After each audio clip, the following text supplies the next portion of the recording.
Good morning, everybody, or otherwise, depending on your time zone. Welcome to this panel discussion. My name is Jos Lebbens. I'm from the Netherlands. I'm really thrilled to be your moderator for this panel. I'd also like to introduce my esteemed fellow panelists, Felicity Spoors and Niels Wielaert.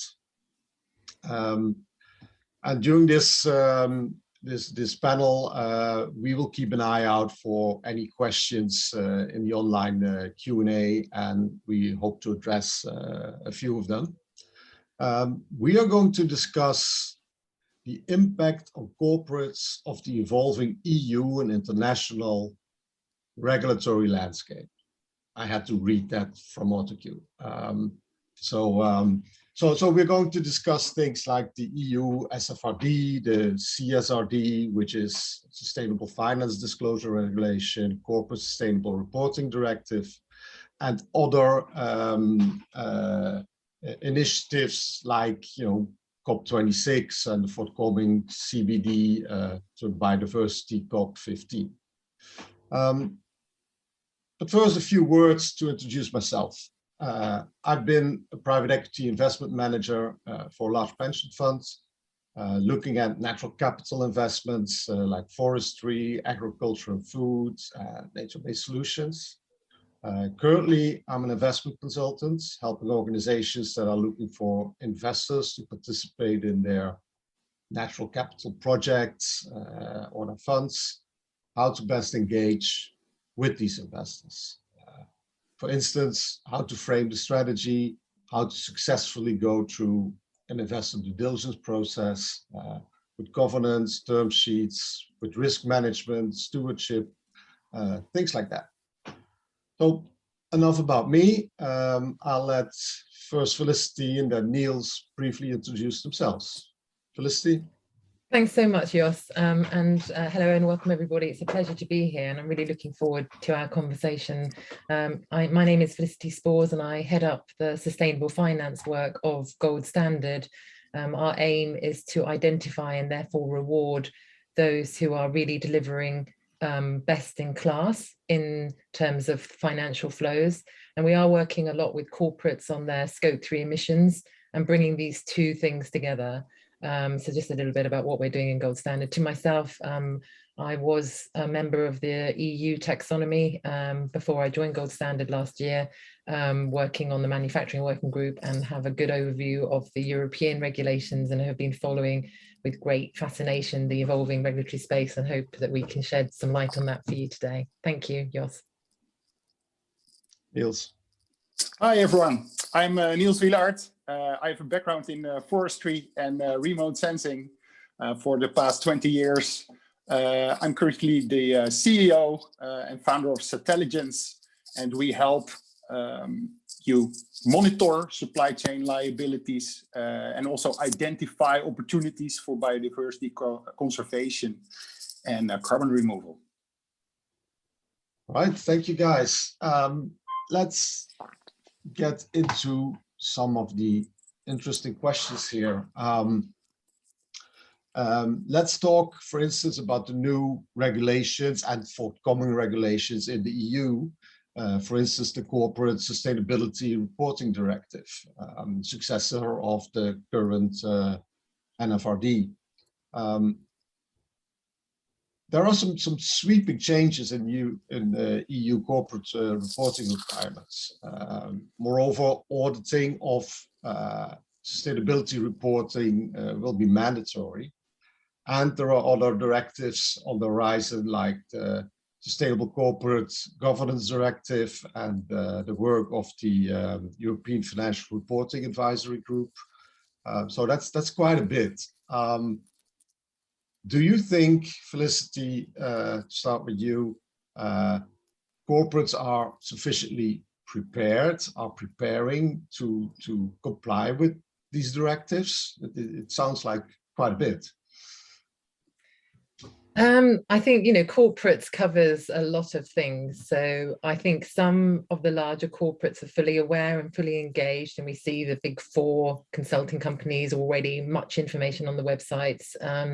But I think for many, maybe smaller and medium-sized enterprise, they will be caught a bit unawares. And that's a bit related to the nature of the changes to, at least in the EU, the changes to the non-financial disclosure regulation, which may come as a shock. And I think you already indicated, Jos, one of the things that might come as a shock is that it will become mandatory when you're of a certain size, which means that you have to have two of three things. So your revenue is greater than 40 million, and or total assets are more than 20 million, and or you have more than 250 employees. And I say 250 with emphasis because it was greater than 500 employees. And that's one change, is the size that is going to be addressed, that might, so people who are a bit smaller might be caught unawares. The other point is the exemption regime. In the past, under the NFRD, if you were a daughter organization outside the EU, then you were you could exempt yourself. But now those external daughter organizations are actually have to be assessed by those in Europe. So these kind of things where you suddenly find the organizations that haven't been getting ready because they weren't sitting in Europe, also you need data from them. Again, this could be a stretch, and I think we'll see, at least in the first 2 years, some issues with data, quality of data, and just people getting up to speed. But as usual, at least with the EU regulation, there's usually a sort of grandfathering effect, which is they talk a lot about it. This is not coming into effect until 2023. And in my view, as we'll come to later, it's a little bit of a light touch.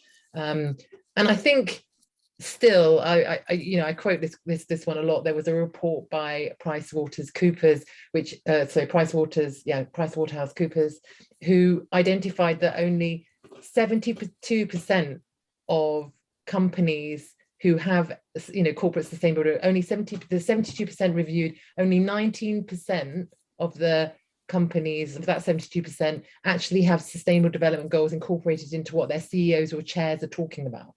So just, like we hear a lot because of COP, big statements, pledges, but we have a long, long way to go to translate SDG corporate reporting into the ambition of an organization. And I get, maybe we'll unpack that. So I still think that even the corporates will be caught unawares, because unless ESG disclosure is part of your strategic intent, you're not going to meet the goals.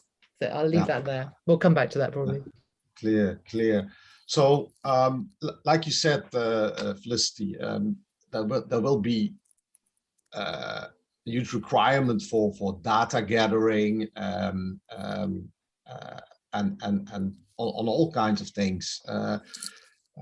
So, Niels, that is something your company can help with. So, looking at environmental data, for instance, where are the main gaps, and how can Intelligence help to close these gaps? Yeah, Jos, I think for those who don't know us that well, we specifically help agro-commodity producers and investors in forest areas to monitor, report, and verify on supply chain liability. And one of the key gaps here is supply chain visibility. So we help to close this gap by mapping out the full traceability from the source, from farms and plantations up to mills and factories, including ownership and trade relations. I think that is a key issue. For example, if you have a client like Mondelez, Unilever, producers of cookies and chocolate, they source, for example, their palm oil for more than 1,500 mills, factories around the world, cocoa being produced in their supply chain by more than 500,000 cocoa farmers. And getting visibility there, that is kind of the main thing that we are working on with them. And then use that information to also track, using satellites, risks such as deforestation, fires, droughts, but also opportunities such as carbon gain. Other main gaps that we see are smallholder inclusion. For example, for coffee, rubber, many, there's a lot of smallholders, and visibility there is really tricky. So inclusion, working with Solidaridad and other partners, is really key. A metric for biodiversity is yet another gap that needs more work. Credible carbon data. A lot of cowboys out there providing data, but how good is it? You know, working with NASA, ESA, that helps get credibility and also social liability. In sum, I think my main message would be that partnerships really matter between private sector, academics, governments. So don't be reluctant. Start today. Let's do it together. Yeah. Hey, I mean, but when you say all that, right? I don't know how many thousands of smallholders are in a value chain. I mean, I think one very simple solution could be, well, corporates just report on your whole value chain in your annual reports, right? They do that usually for the first step, for instance, but the whole value chain. But when you say those numbers, I think, well, perhaps they don't know all that, right? How is that? Do they know? Can they know, or is it just impossible? They can know, but it requires partnerships. It requires good relations with all your suppliers, and it requires work. But that doesn't mean that it cannot be done, right? And I think you mentioned quite an interesting thing, which is a move is needed from, say, paper reality reporting in annual reports to actual measurement. And that's also helped by getting more visibility and then measuring. Yeah. But first measure, then report, maybe. Yeah. All right. Thank you.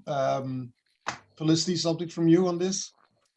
Yeah, maybe I could just bring in Gold Standard's finding that there is interest in collaboration. There's always an issue when you collaborate around brand sensitivity. Like if a corporate collaborates, and why would a corporate collaborate? Fundamentally, if you collaborate with those that are also buying from the same retailers or wholesalers, you know, the people who represent the intermediary between you and the farmers, or you and the sourcing area, then you can start to kind of work together to kind of engage with that wholesaler to apply further improvements down to the farm level. But usually that also requires capacity building, and hence another element of partnership. And that's when it can also become a bit complicated. So you have the barriers are people's sensitivity about, well, look, what if I'm, just take Benetton and H&M competing in the market, how do I make this story make sense for my CEO? So there's an issue there. Then there's an issue around, what is the story going to be? We've got different types of products. How do we all take part of that story? And then you have this thing around, engaging. You mentioned it, Niels, when you mentioned the smallholders, inclusion, it's very important. I think, we have a bit of a concentration because of the biodiversity COP on biodiversity and forestry. We have carbon and climate full in our eyes, but welfare is really very important. I think it's going to be the next big sort of sustainable development goal. So inclusion, engagement, wealth distribution. So there's lots of questions and issues which are slightly outline of business, which are a little bit of a barrier, but there is momentum, and Gold Standard is part of a group working with actually impact fund managers and also with governments to try and support corporates who are exploring collaboration to understand what it might look like and to help manage that blended finance element, i.e. who's going to do the inclusion part, because often you'll need a grant, or it could delay business. So we're looking at how to create fund structuring that would enable corporates to come together, collaborate, have a story which makes sense to their brand and aligns with their sustainable development goals, and also facilitate sort of reverse engineered blend finance, which is, let's look at the corporates and the private money, and then where we can see that making sense in a landscape or a seascape, bring in the public money to drive that action. And we're having quite a lot of success with that model. And I think, linking it to a seascape or landscape or a interesting portfolio like a port gives you a kind of logic, which means you're serving the environment. At the moment, there's a plethora of funds. It's kind of like, the 1,000 funds bloom right now. But if the funds aren't connected and are not responding to the needs of the environment, we'll have a disconnect. And that's why I'm really happy about the work you're doing, Niels, to hear about the achievements with technology and data. Again, a very, very important thing to keep on asking ourselves, is the activity we're doing actually driving a positive change, a contribution to sustainable development goals. We really don't have a time to do anything less. Yeah, you go into one thing I want to talk about next is, okay, so these directives, they are coming into force in 2023, hopefully. And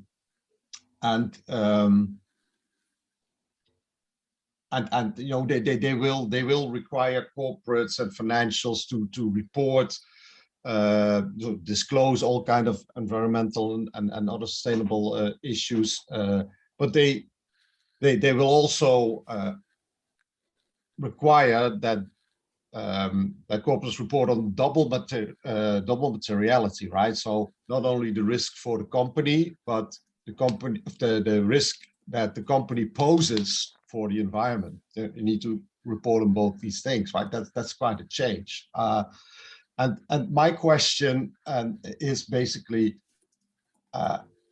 is this enough, right? All these directives together with you know, the work of the EFRAG and the governance directive, is that enough to turn the tide, or is something else needed?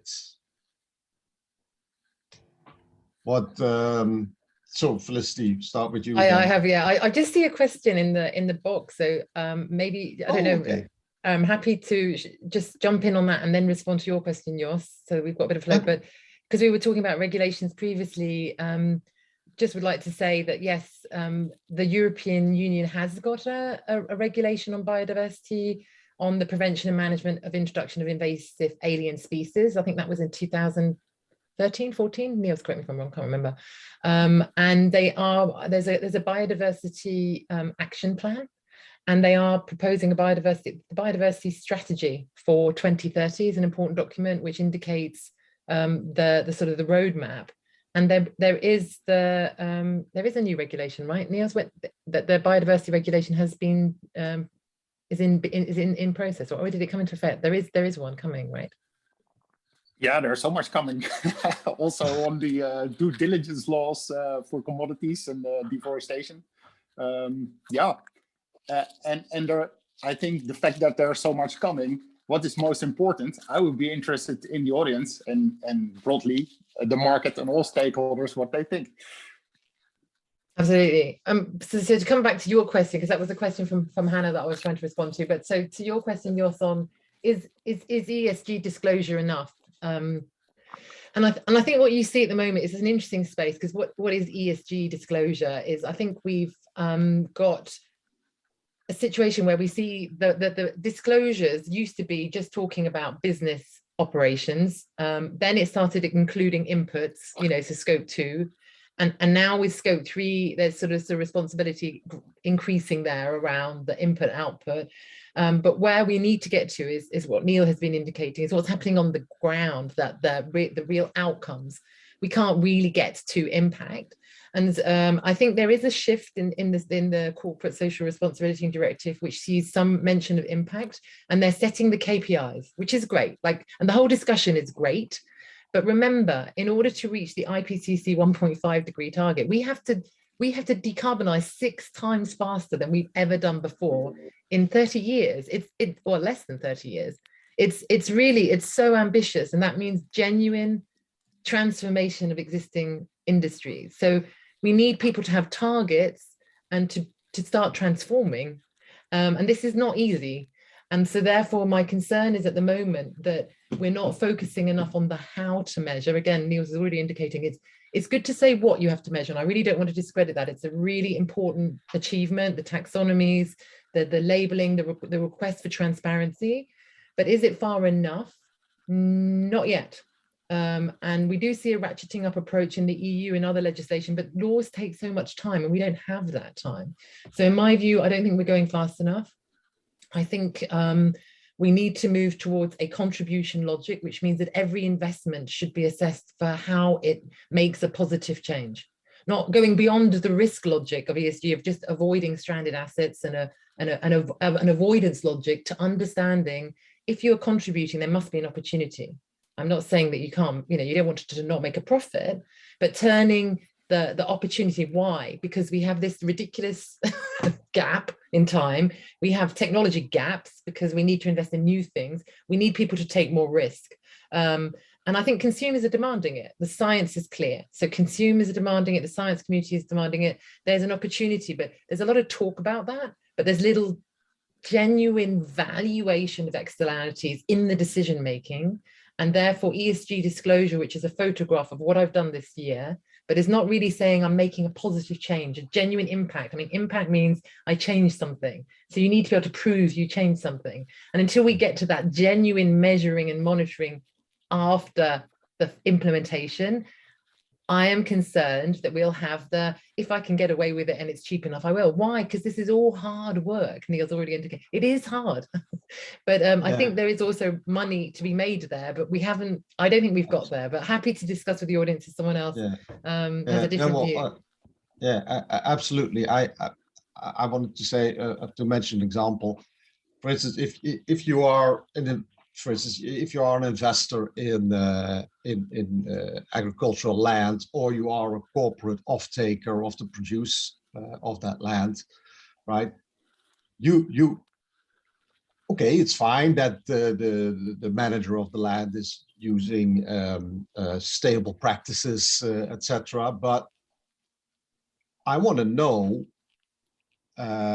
what the effects are of all these practices. So you can tell me, well, I'm doing all the right things, but if it doesn't have an effect, you're doing something wrong.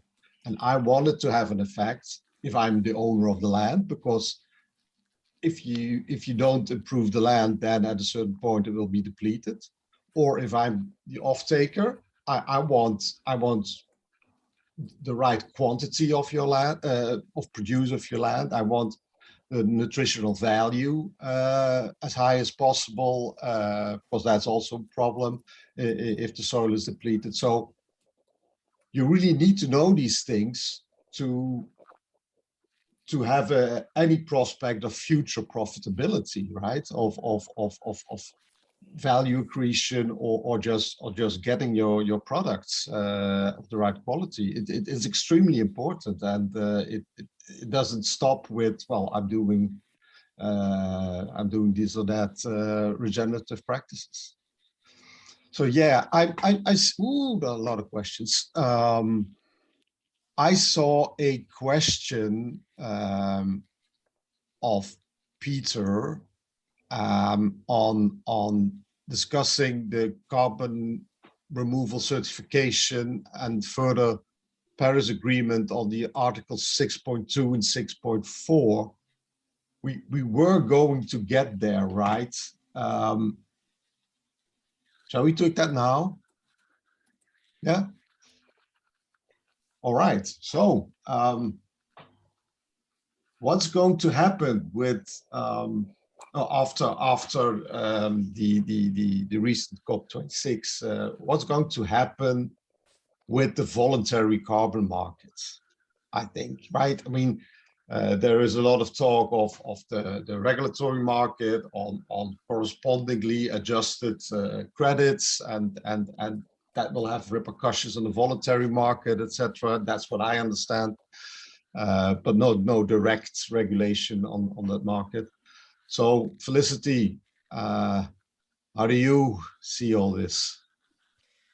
Gold Standard has been very clear that we support corresponding adjustments. We think that double accounting is really important. This is part of the transformation logic. So Paola Constantina asked very later down, how does Gold Standard see transformation? We believe in the mitigation hierarchy. We believe in that hierarchy, not just for mitigation, but also for biodiversity. I mean, like thinking about, first of all, we have to change certain things the way we're doing it. So you have to look for the opportunity to redesign. So we like to work with people who have a genuine pledge and a genuine, commitment to a net zero target, and then working with that, they need to do things at home, efficiency gains, redesign, avoid, and then if you can't, then you can move on to alternatives, switching part of your supply chain so that it's green, renewable energy, and then you get to what's called residual emissions, and then you can have credits. Like that's in our view when a credit makes sense for residual emissions. And then there's trading, and that trading is to create an efficiency in the market, but that trading has to reflect the real climate change emissions in the world, and so you need corresponding adjustment to avoid double claiming. So that's one. But there's also another way, like people get very hung up on certificates because that's the only thing that's got a market with a monetary value. But we are seeing, and, someone's asked, what's I think it was Marcel de Berg was saying it's not only about carbon. Absolutely right, Marcel. It's not just about carbon. It's about the multiple things. Gold standard is a holistic standard because if you only look at one sustainable development goal, it's a perverse incentive. So for transformation, we need to make sure that we're managing biodiversity, climate, water, and we've got it in view. And you can't report on everything. It would just be insane, right? You can't, but so you need to have a focus and understand what the co-benefits are and collect the data to prove it. But there is value if you can show evidence for contributions to water. We see this very much in the world of biodiversity. So if you have, our credit, I have a slide, but I haven't got it now, but you can see there's a growing percentage of carbon credits in the last 3 years, a rapid increase in those that have a nature-based solution element. I think that there's demand for gender as well from some corporates. For example, other corporates have a preference for welfare indicators. Other corporates have a preference for water. And so you can respond to people's strategic preferences with data, and there is value for that in different ways. So we don't have to just trade, right? You can make a claim to contribute as an investor or as a corporate without actually having to turn it into a certificate that becomes a tradable legal thing that you can own. You can also claim to contract and leave it in the country, which avoids a lot of this.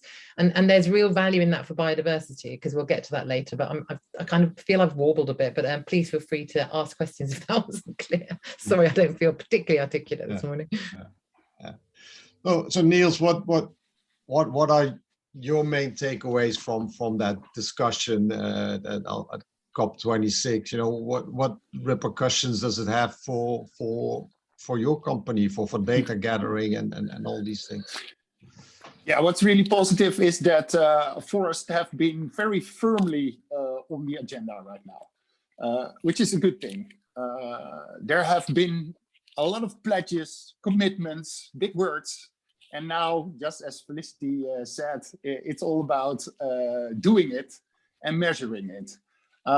So yeah, I'm very positive about what can be done, but yeah, these commitments, they need to be kept and keeping people to the word. So yeah, that's my take on it. And I think commenting also on the carbon issue, of course, it's more, it's not just about carbon. We are very happy to be working with Rabobank and Microsoft on their carbon platform called Acorn, and they are supporting smallholder farmers by enhancing their farms with trees. So increasing the tree cover, which is a triple win because it provides additional income for the farmers. It helps biodiversity by having more diverse tree cover, and also helps the climate. So yeah, I think these developments are really important. And also not just to plant trees everywhere, right? Tree planting very, very popular now, but there's places where you don't want a lot of trees because it will totally mess up the water cycle. So that's also where data comes in, not to plant trees everywhere, but plant it in the right place. And then measure credibly the carbon gain. So yeah, that's my take on that. Well, while talking about that, there's one question of Edward asking, what is our view on the likelihood that the EU will allow land use-based carbon sequestration as a carbon emissions compensation in the EU ETS? Any views on that? Forestry?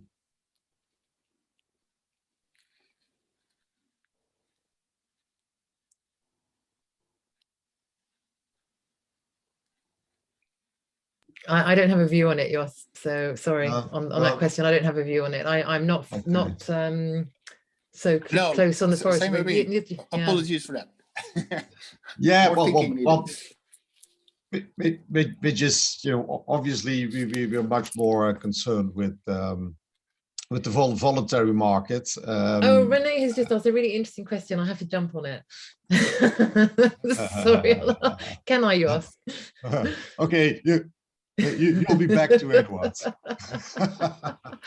And then we had to do our poll so that everyone get a bit of, on certificates, like this idea that there's a market for carbon credits and it's a seller's market. The price is going to go up. And so we're seeing an undervaluation of carbon credits. Of course, this is exciting and it can drive a lot of change. There is not the same value for things where there's not a market, but we do see, you know, in a world where corporates have brand sensitivity, how are you going to distinguish yourself? And that is where there's a value for the other sustainable development goals. Gold Standard has always said you need to contribute to 3 sustainable development goals. I think everybody out there just focusing on carbon runs the risk of disconnecting. It's not, you know, we saw what, you know, monoculture plantations look like. That is not a forest. You know, and if you just ignore welfare, you can protect a forest with guns, right? But if you don't address the underlying reasons, a systemic approach, reasons for deforestation, you're not going to make the world a better place, and then it's not going to be sustainable. As soon as those guns are removed, there'll be deforestation again, and that's not what we want to see. That is not an approach that is sustainable. So the value comes, I think, from people's willingness to pay at the moment. So it's very sensitive, and we see that, but we do think there are opportunities to trying to create a market. Gold Standard is working for with the IUCN, the International Union for Conservation and Nature. They have a nature-based solution standard, and along with other ICEAL members. ICEAL is a group of standards, voluntary carbon and standards and product standards, who are collaborating to create harmony in the market around metrics and KPIs. And we are working with IUCN to deliver their nature-based solutions. What does that mean? We're not going to trade nature-based solution certificates, I doubt. We're going to identify what are the best nature-based solutions and encourage at the point of investment and design a better design of project to consider nature-based solutions. That is sort of the purpose of it. And so you'll see a different kind of value. Is your project a green, is it an NBS and carbon reduction? You'll have a value if you've got the certificate, but the claim itself is of interest to fund managers. So the finance doesn't need to have an offset. The company might need the offset for the revenues in their business model, but for the investor, it's not necessarily to do that, because then they have to do attribution. So there's really interesting things. The other thing I'd like to challenge you with is, if you have a credit, think about your mortgage. You don't give away your house, but that's a real thing. In the same way a carbon credit is a real thing, you don't have to sell it.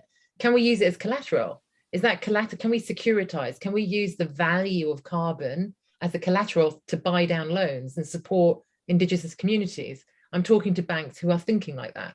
Now I want to make them do it. I want to make them Gold Standard. I say, come on, do it then. You know, like, let's see this. And that's where I think Gold Standard is playing a role, as we're trying to push people to see the value of the claim, because there is a willingness to pay for it. We want it. Like, I want it. I want a sustainable world. I'll buy it, right? Hopefully you will too. Yeah. There is a lot to be done yet for the voluntary carbon market to become truly liquid, right? As in fungible, as in just tradable. Everything is the same, sort of a true commodity, so to speak. There's a lot happening also. There's this task force that's looking at it, but I guess before we are on collateralization and everything, that there's still a lot to be done, right? It's not an easy, it's not a quick fix, right? Yeah. No quick fixes, but it's first movers. I want to say Gold Standard is about the gold. There's room for silver and bronze, but we want to reward people who are doing that, who are showing how to do those things. And I think that's what our role is in the market, is to find out who's ready to do something a bit unusual, which could push the bar. We want to go faster. Yeah. Let's hope so. Okay. I wanted to ask a question to the audience. So if you look at your screen, then there's this section where you can see there's a poll being put up, and the question is, okay, so we've seen all these international legislation and many more than we named, but to name a few, you know, the EU Sustainable Finance Disclosure Regulation, the Corporate Sustainability Reporting Directive, what happened in COP26, what's going to happen in COP15, and all the other initiatives that we mentioned and didn't mention. So my question to the audience is, okay, how do you rate the costs and benefits for your company in complying with all these regulations, perhaps forthcoming regulations? So how do you look at that? Are you a bit overwhelmed? Are you say, well, okay, we can do that, but or are you just perfectly happy with it and want more? Let's see if I can. Where can I see actually what the outcome is? Hold on a second. Very curious about this response. Haley will tell us, I think. Sure.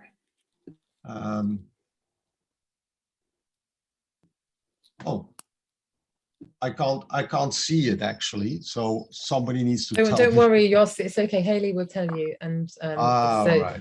So she's got 2 minutes. In the meantime, people can still think about the response. Or we could respond to it. Are there any other questions we could respond? There's a lot of questions come in. Yeah. Let's find someone. Jan Philip has noted about the finance, so that it can be that carbon can be a catalyst for the transition. I think the good news that people often forget is we have enough money in the world to pay to meet an IPC 1.5 degrees. You know, if you look at assets under management and you then remove all the assets under management that are fixed assets like houses, buildings, and you look at cash, we actually have enough loose cash in the world to cover the trillions. It's just not flowing to the right places. That's the frustrating thing. Even though that we know what the technology, we know what we have to do, that there are plenty of scenarios. IEA has done a fantastic job, Systemic and others have been looking at sector transitions. People mentioned earlier carbon capture, so you can do, I'm not a big fan of like solar radio forcing things, but you know, there is biochar, there's sort of sustain, you know, there's a certain degree you can do in a sort of natural way, and there's chemical processes as well that we can look at for kind of catalyzing carbon into stones, etc., which are interesting. All those things, we know what we have to do, but the money's still not going there, and that is the most frustrating thing. Why is the money not flowing there even when we've got it? And ESGs has helped, but as I mentioned already, it's not translated into strategic intent yet. Like our experience at Gold Standard has been that people like us to come along at the end and tell them what the co-benefits are once they found a profitable project, and then they want a stamp, a shiny stamp on it. But what we're saying is we want to be at the point of screening. We want to see you implement strategy. If you say you're committed to, you know, biodiversity, this, you know, this much land with, you know, corridors for animals, and we want this many mitigations and these many women in high positions, then is your portfolio delivering on that? Are the companies you're investing delivering on that? And I think then we need to be at screenings and we need to be in operations and exit of money, right? Because there's a responsibility also when you leave, and this is what we're looking at. So it's really using standards as a management system to drive your strategy. We're not there yet. We're still the unwanted member who gets told, okay, now we've got this really profitable project, is it Gold Standard? And that logic has to change. Yeah, and like you already mentioned, or gave some examples of, you know, biodiversity.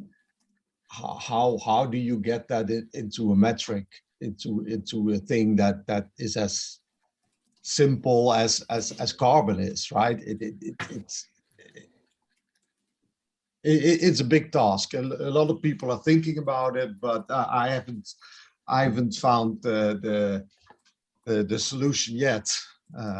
There is a metric that there is some interesting work by the biodiversity consulting company, and with ex-ante life cycle data for ex-ante decisions. Like, so you can define on averages, etc., some assumptions, you know, to help you screen. The problem comes on the other side when you're measuring what is real, and so you can use tree coverage to a degree, but then are you really getting that, like biodiversity is kind of this, like you indicated, yours is so divergent. So how are we going to capture that? And I do think, gold standard, we always say, keep it simple and stupid, please, because it has to be so easy that, it has to be as simple as possible. And the other thing is, how much data is enough? We focus not on the what, we focus on the how do you measure the things. That's what a standard does. It takes KPIs and it says, okay, what is good enough?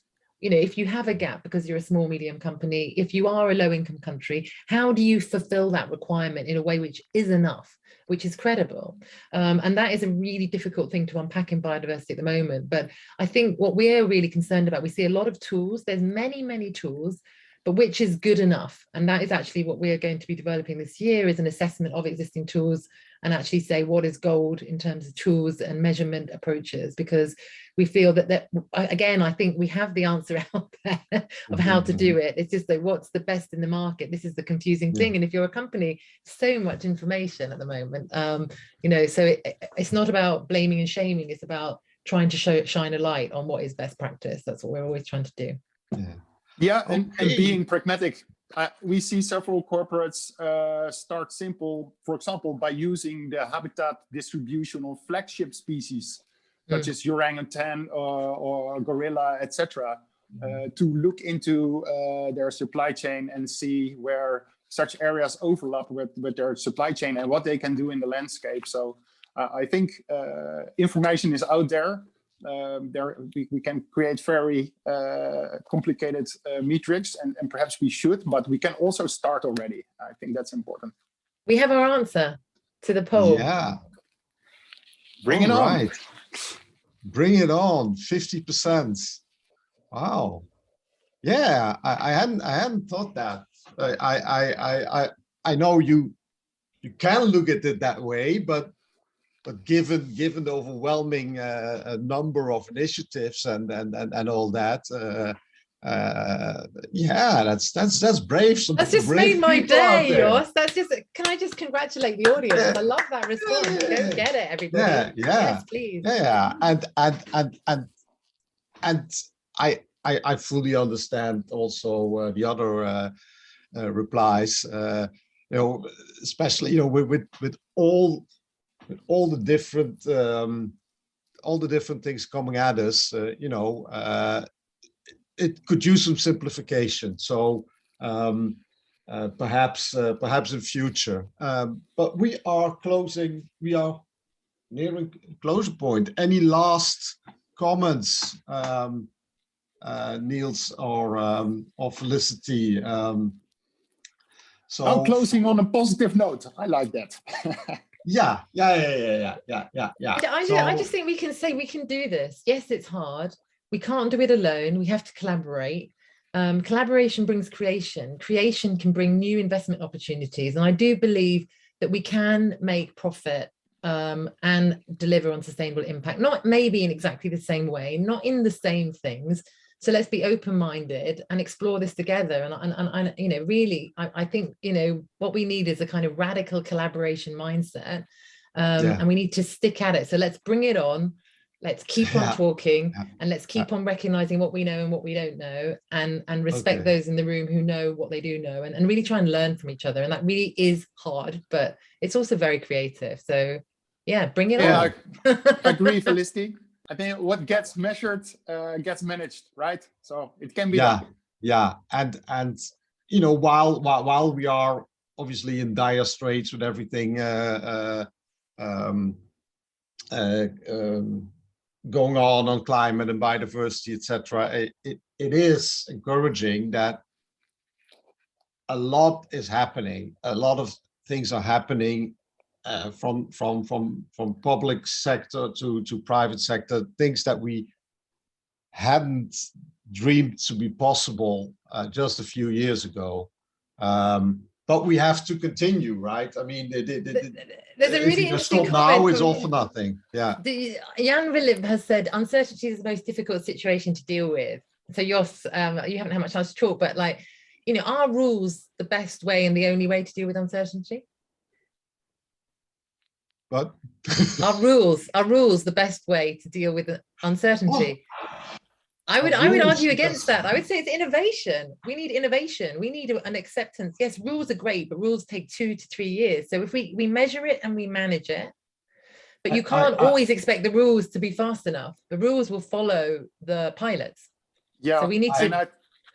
I think that actually regulation is lagging behind many private sector initiatives that are already taking place, and that should feed back into the regulations, such as the due diligence law on deforestation. There's a lot that can be learned from what's already happened, and it's taking place in silos. That's frustrating. That's also an uncertainty, right? Yeah. I believe you're right, Niels, because what you've been doing, what you didn't wait for the regulations, right? Exactly. But it focuses people. It everybody's talking about it now. Not only the people in remote sensing or the people with gold standard or environmentalists, etc., but everyone from the controller to the risk manager to the hopefully the CEO, although Felicity said that's still lagging a bit. It's lagging. Well, you always got these laggers, right? These CEOs.